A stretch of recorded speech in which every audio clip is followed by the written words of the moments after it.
What's going on, guys? Mcfgotmillk here.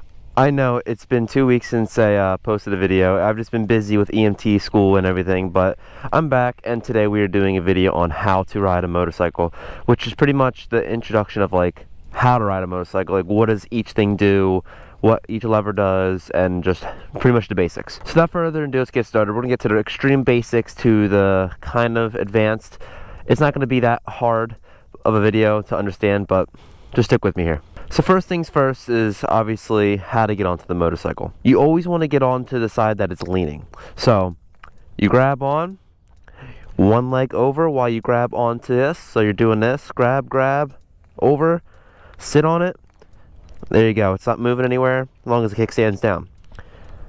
And then again, to pull it up, two hands, lean the other way with your foot, pushing most of it, turn it, and now you're balancing.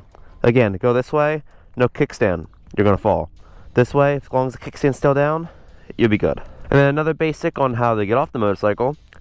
So we're gonna kickstand up, just like that. So again, now we're definitely balanced. Now I get off. I always hold the front brake, because again, you're not going anywhere.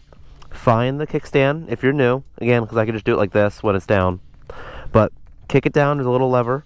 So, down. And then what you're gonna want to do is holding this, turn it this way, lean it, and then again, just how you got on, but reverse. Foot over, there you go.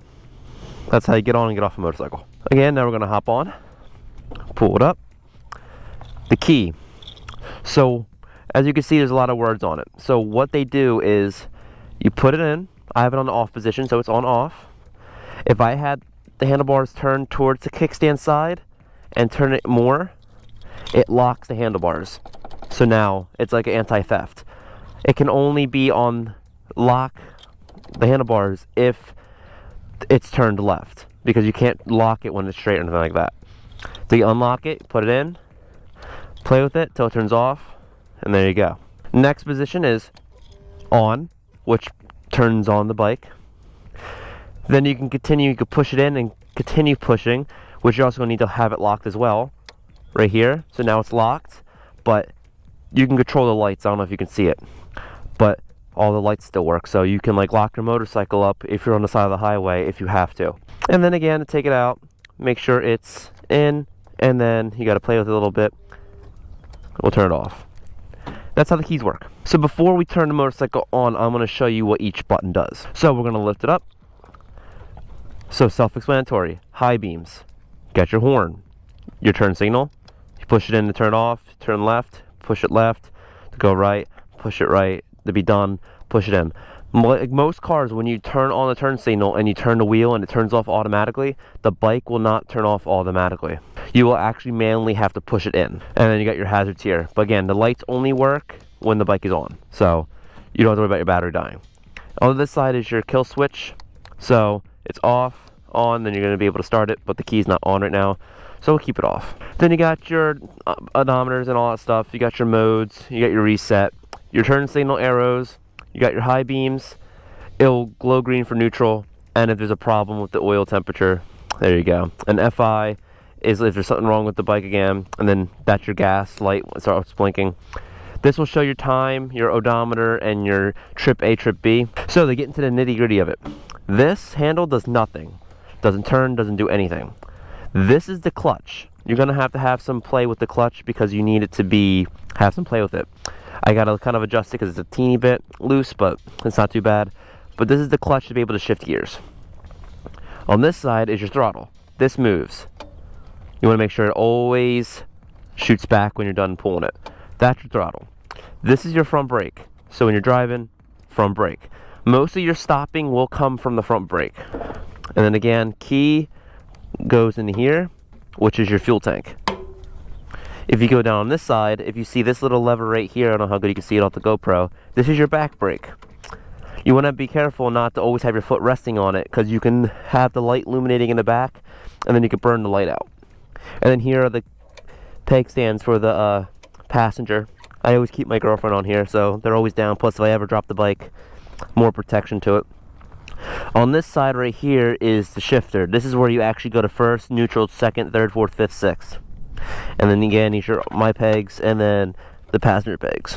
Okay, so now we know what everything does. We're gonna kick the kickstand up. We're gonna turn the key to on. CFI means there's something wrong, which is just testing everything. Again, there's no oil pressure because the bike's not on. So we're gonna click it on to the on position, and we're gonna hold that down till the bike starts. Just like that. And as you can see, it's glowing green for neutral. The bike's on and you're ready to ride. So, you're ready to ride. This is how I was always taught to do. You wanna learn the friction zone of the bike. You wanna walk your bike first before you ever, if you're beginning learning, this is what you gotta do. You gotta walk the bike. So what I mean by that is, grab onto the handlebars, squeeze. If there's ever a problem, first of all, if there's ever a problem, hold the clutch no matter what. Just hold it in. This takes all power away from the bike. It's not gonna break. It will take all power away from the bike. So if you're getting on it and you're like, oh no, hold on to the clutch because it will kill all acceleration.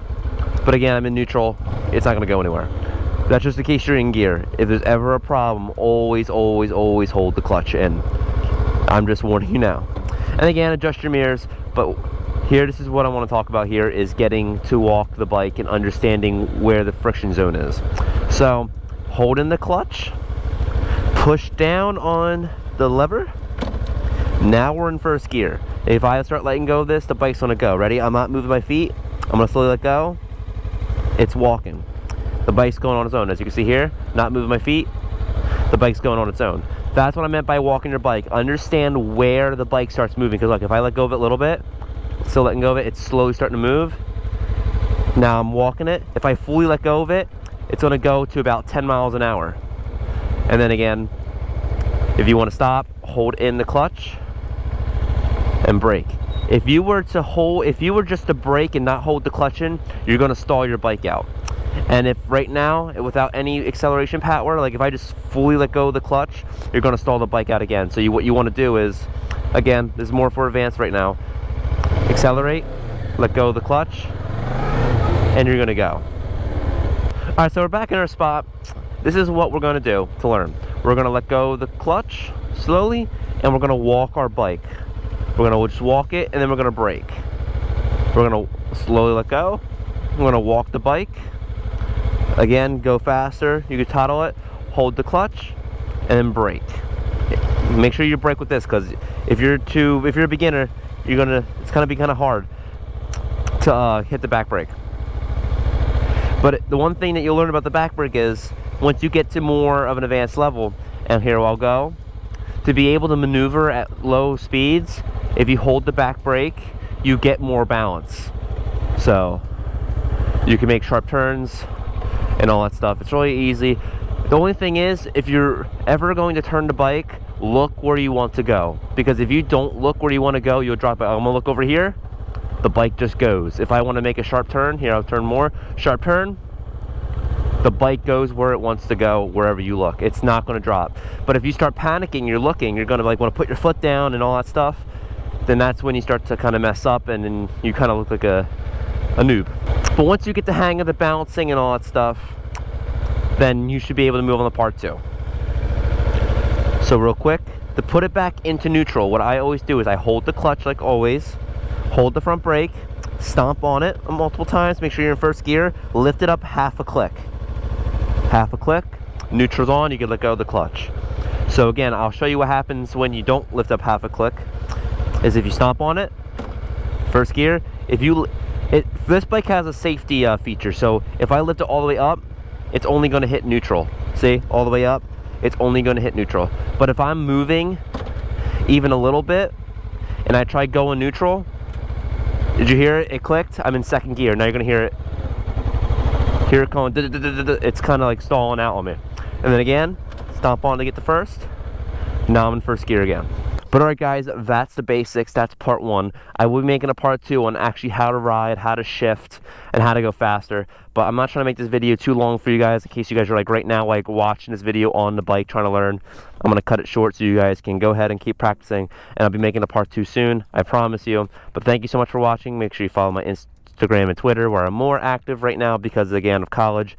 And thank you guys so much for the support. I love you all. Thank you so much for watching, and have a great day.